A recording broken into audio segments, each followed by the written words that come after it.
Por que você deve ler com seu filho Júlio Verne? Vou falar aqui para vocês sobre esse livrinho aqui, ó, Viagem ao Centro da Terra, de Júlio Verne. Essa aqui que é uma adaptação, tá, da editora Scipione, de Lúcia Tuchiskin. Pessoal, Júlio Verne está ali no campo dos clássicos. Ele que é um autor francês do século XIX, tem outras obras muito conhecidas como 20 Mil Léguas Submarinas, Volta ao Mundo em 80 Dias, Viagem ao Centro da Terra, são diversas aí suas obras. E primeiro ponto que eu quero deixar claro é que um livro clássico, vocês que acompanham aqui nosso canal já sabem, não são livros velhos, mas são livros que têm aí um conhecimento, que têm aí valores, que têm aí informações que transcendem o tempo, não é verdade? A gente já fez aqui, por exemplo, a análise do Rei Arthur, um livro aí que tem praticamente 1000 anos, e aqui a gente tem Júlio Verne, que é do século XIX.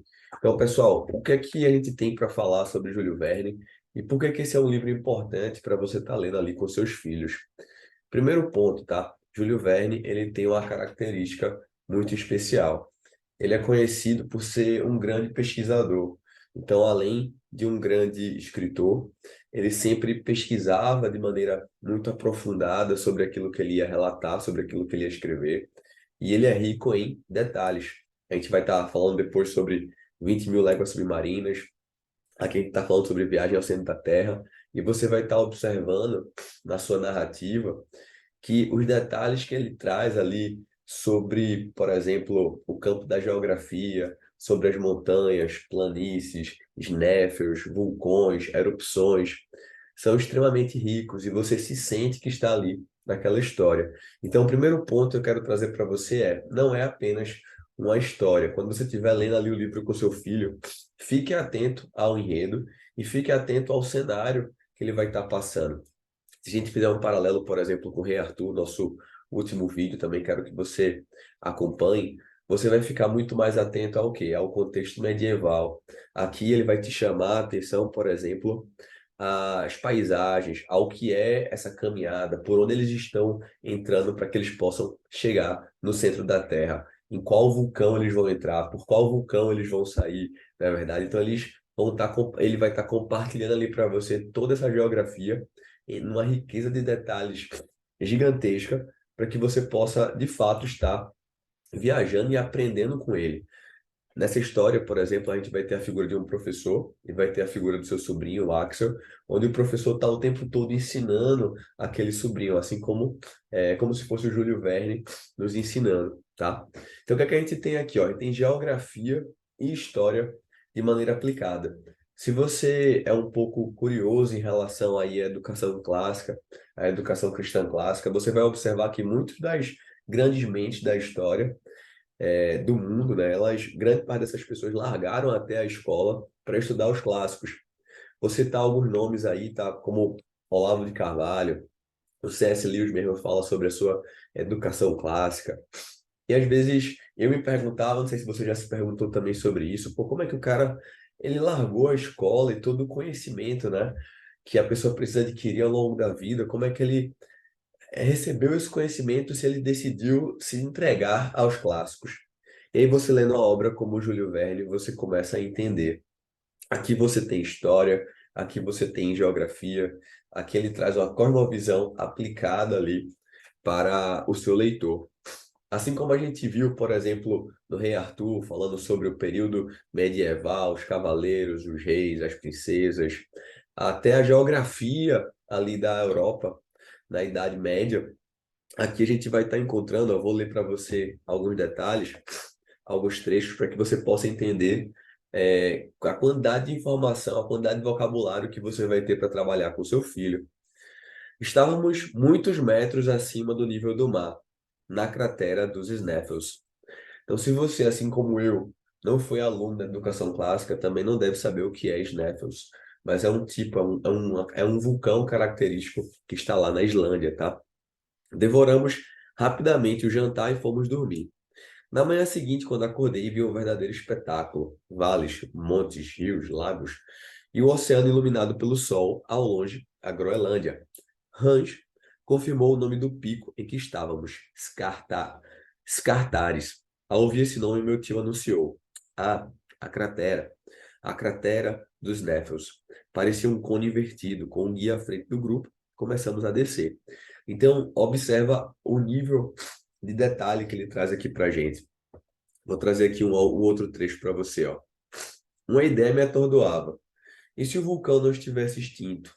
Quem garantiria que o monstro adormecido não acordaria de repente? Também pensei nisso, Axel. Saiba que, antes das erupções ocorrerem, sinais são conhecidos. Conversei com muita gente, estudei o solo e posso garantir que não haverá nenhuma erupção. Em seguida, levou-me até um campo, alguns metros adiante, onde se viam vapores subindo do chão. Esses vapores provam que nada temos a temer. Quando uma erupção se aproxima, sua atividade se intensifica, depois desaparece totalmente. Então, observa que ele está trazendo aqui para a gente uma aula de geografia, na verdade, de maneira prática, de maneira contextualizada, com a narrativa, que é a história. E isso é muito bacana, porque se você já observou, né, na sua vida, nós, enquanto seres humanos, somos excelentes contadores de história. Se eu pergunto aqui para você sobre a história dos Três Porquinhos ou da Branca de Neve, com certeza você tende a se recordar muito mais fácil do que, por exemplo, a definição de ribossomos que você estudou lá no ensino médio na sua escola. Então, qual é a grande característica que a gente pode falar aqui também dos clássicos? Que você aprende sobre diversos conhecimentos que são necessários para a nossa vida, mas de uma forma narrada, de uma forma contextualizada. E a sua memorização acaba se tornando algo intuitivo, algo natural. Depois de você ler essa história e você conhecer aqui sobre os Snaffles, com certeza você vai sempre lembrar sobre essa montanha que tem lá na Islândia. Depois ele vai falar aqui, por exemplo, do sol da meia-noite. Então observa que eu estou lendo aqui para você poucos parágrafos e você tem aqui um conhecimento riquíssimo para estar trabalhando ali, por exemplo, com seu filho. Tem muita coisa bacana para que você possa estar falando com ele, para que você possa estar trabalhando com ele. E você vai observar uma coisa, tá?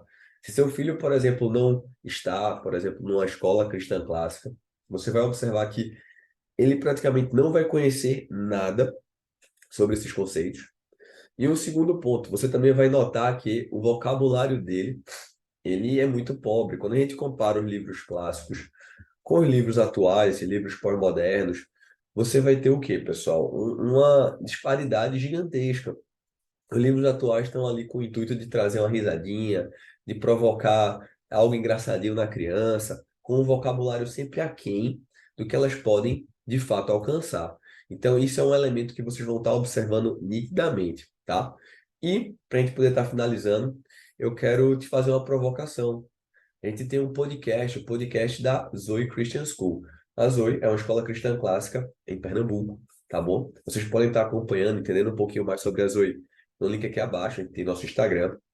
Além disso, pessoal, a gente tem um curso sobre educação cristã clássica na prática, um curso que está também aqui no link. Mas eu quero te convidar para o nosso podcast. Lá a gente tem diversas histórias, histórias narradas, com efeitos de sonoplastia, para que você possa estar colocando com o seu filho, acompanhando, enquanto você está levando na escola, está fazendo uma pequena viagem, ou até mesmo na sua casa. Então, os links estão aqui abaixo.